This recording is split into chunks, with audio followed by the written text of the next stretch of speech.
দেওয়া হয়েছে হাত তোলেন, নাম ডাক দিলে হাত তুলেন।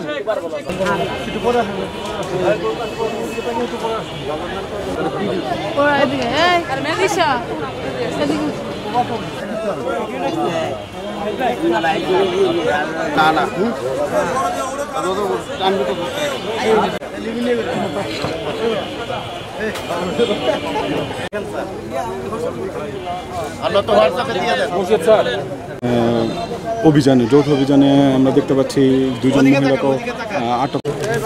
সামনে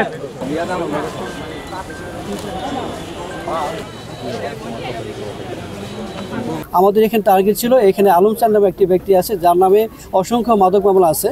আমরা আজকে সফল হয়েছি, তাকে আমরা অ্যারেস্ট করতে পেরেছি এবং তার হেফাজত থেকে আমরা 1.5 কেজি পরিমাণ গাঁজা, বিদেশি মদ সহ দেশীয় অস্ত্র আমরা উদ্ধার করতে সক্ষম হয়েছি। তার বিরুদ্ধে মাদক মামলা এবং অস্ত্র আইনে মামলা রুজু করা হবে। এছাড়া তার নামে ওয়ারেন্টও আছে।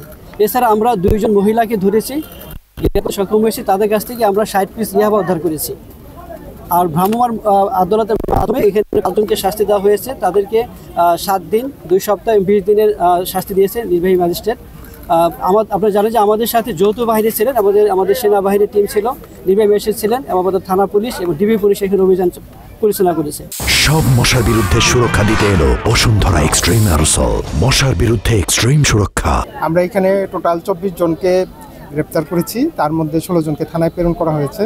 3 জন আগে থেকেই ওয়ারেন্টভুক্ত আসামি ছিলেন, ওনাদের বিরুদ্ধে নিয়মিত মামলা হবে। আর মোবাইল কোর্টের মাধ্যমে 5 জনকে বিভিন্ন মেয়াদে কারাদণ্ড দেওয়া হয়েছে এবং জরিমানা করা হয়েছে। নারায়ণগঞ্জের যে সিটি কর্পোরেশনের যে পার্কটা, সন্ধ্যার পরে অনেকে পরিবার নিয়ে বেড়াতে আসে, বিকালে অনেকে বেড়াতে আসে।